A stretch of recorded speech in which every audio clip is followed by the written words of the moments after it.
பிதாவும் என் மன்னனும் தெய்வமும் நீதான் என ரமணனின் மலனே பேதையேன் உள்ளத்து உணர்த்தினை ஓவலர உணர்வு என் உள்ளத்து உருமாறு அருள். அன்பார்ந்த ஸ்ரீ ரமண பக்தர்களுக்கு என்னுடைய மனமார்ந்த பணிவான வணக்கங்களை தெரிவித்துக் கொள்கின்றேன். ரமண அனுபவம் தொடர்கிறது. தன்னை பற்றி நிற்றலே சாந்தி, அகந்தை முனைப்பற்று ஒழிதலே மோனம், நினைப்பு மறப்பு அற்ற அறிவே அனுபூதி, வாசனை போய் வற்றலே கைவல்ய வாழ்வு. முருகனார் அற்புதமாக பாடியிருக்கார். யாராலையும் இந்த 4 லைனில் இவ்வளவு அற்புதமாக சொல்ல யாராலையும் முடியாது. கைவல்யம் எப்படி இருக்குது அப்படிங்கிறார். இது மாதிரி பாட்டு கிடைக்கவே கிடைக்காது. பகவான் அப்படியே உள்ள வாங்குறார். முருகனார் பகவானின் நிழல். அப்படின்னா அது நிழல் என்பதை விட பகவானின் நிஜம், அதுதான் உண்மை.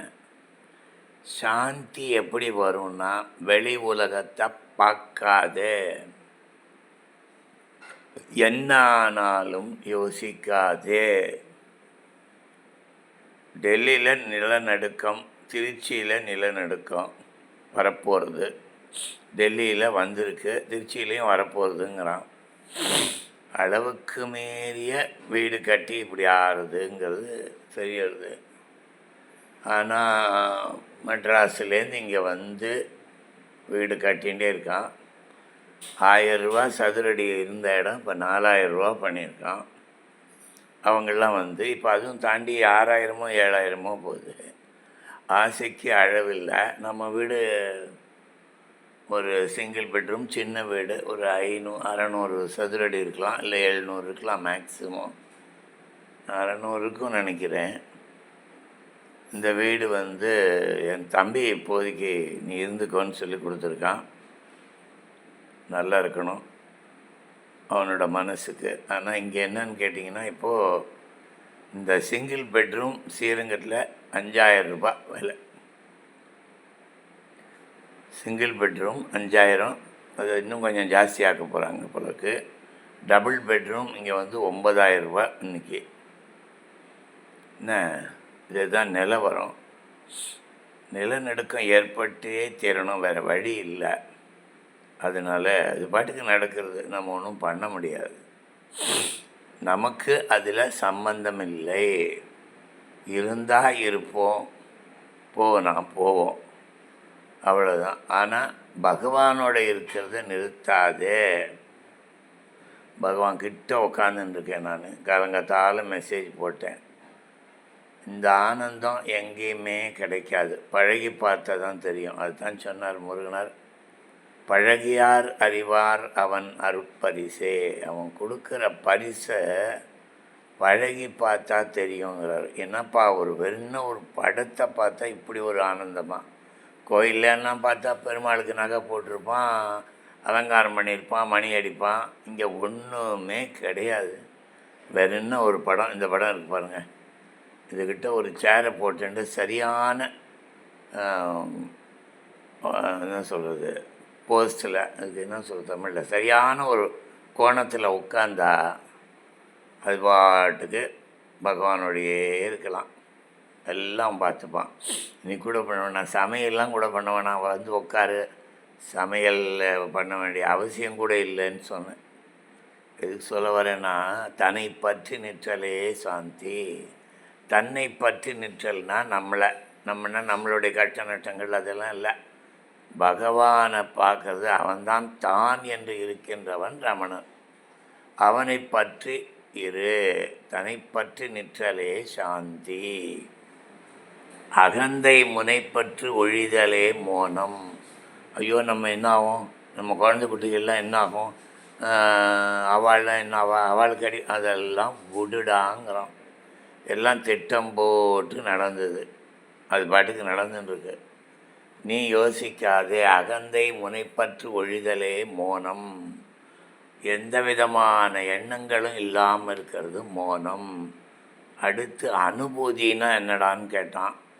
நினைப்பு மறப்பு அற்ற அறிவு, இதுதான் அனுபூதி. அனுபூதினா என்ன? பகவான் கொடுக்குற செல்வம். பகவான் நமக்கு கொடுக்குற செல்வம் இருக்குது பாருங்கள், அருள் செல்வம். அனுபூதி அது என்னடான்னா ஒன்றும் இல்லை. எதையும் நினைக்காத, எதையும் திரும்ப திரும்ப நடந்துடுத்த அதை யோசிக்காத, சும்மா உட்காரு. இங்கே உட்காந்தா நீ எழுந்தாலும் உட்காந்தாலும் வேலை நடக்கும். அதை நான் உனக்கு ஒரு வேலை முக்கியமாக செய்யணுன்னா பகவான் அதை நடத்தி கொடுப்பார். நீங்கள் எதுவும் பண்ண வேண்டிய அவசியம் இல்லை. சரி போ, அந்த வேலையை கவனின்னு சொல்லி உனக்கு ஒரு விசைத்து எழுந்தங்கிற வார்த்தையை யூஸ் பண்ணுவார் முருகனார். விசைத்து எழுந்தனா டக்குன்னு டகால்னு எழுந்து அந்த வேலையை செய்யணும்னு ஓடுவோம். இது பகவான் செய்கிறார். அதனால் அவர்கிட்ட உட்காந்துக்கோ. நினைப்பு மறப்பற்ற அறிவே அனுபூதி. ஆஹா, இது அப்படி நடந்திருக்கலாமே, இப்படி நடந்திருக்கலாமே, இது பண்ணியிருக்கலாமே, எதுவும் இல்லைப்பா, காசு ஒன்னோடது இல்லைப்பா, ஏதோ பழப்பு போகணும். ஆனால் இந்த நினைப்பு மறப்பற்ற அறிவு அதுதான் அனுபூதி. அடுத்தது வாசனை போய் வற்றலே கைவல்ய வாழ்வு. இங்கே எல்லாமே சொல்லிட்டார். கடைசியில் வாசனை போய் வற்றலே கைவல்ய வாழ்வு. எல்லாம் ஆனால் இந்த வாசனை லேசில் போகாது, இதெல்லாம் போயிடும். வாசனைன்னா நம்மளுடைய சுபாவ எண்ணங்கள், அது கொஞ்சம் கொஞ்சமாக தான் போகும். அது வற்றி போகணுங்கிறார். வாசனைகள்லாம் கம்ப்ளீட்டாக வற்றி போயிடணும். அதுதான் கைவல்ய வாழ்வு. கைவல்ய வாழ்வுன்னா கேவல வாழ்வு. கேவல வாழ்வுன்னா நீ பகவானோட இருக்கிறது. இது மாதிரி ஒரு ஆனந்தம் எதுவும் கிடைக்காது. அதனால் என்ன, பகவானை பிடிச்சிக்கோ. என்ன, அகந்தையை வெளியில் விடாதே. நானுன்னு அகந்தையை வெளியில் விடாதே. அடுத்தது எதையும் நினைக்காம, அதான் சொன்னேன், ஒரு நாளைக்கு 1 மணி நேரம் பகவான்கிட்ட உட்காருங்கோ. 1 மணி நேரம் உட்கார முடியாது.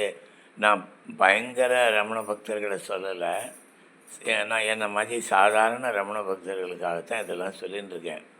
பெரிய பெரிய ஆள்லாம் இருக்குது, அவளுக்கெல்லாம் நமஸ்காரம் பண்ணிவிட்டு நம்ம வேலையை கவனிக்கலாம். அப்படி 5 நிமிஷம் உட்காரு, 2 நிமிஷம் உட்காரு. ஆனால் ஒரு நாளைக்கு எவ்வளோ முடியுமோ 1 ஹவர் முடிஞ்சு உட்காருன்னா பாரு.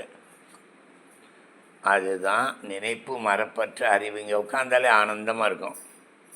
என்ன, அது தனி சுகம். உட்காந்து பார்த்தா தான் தெரியும்.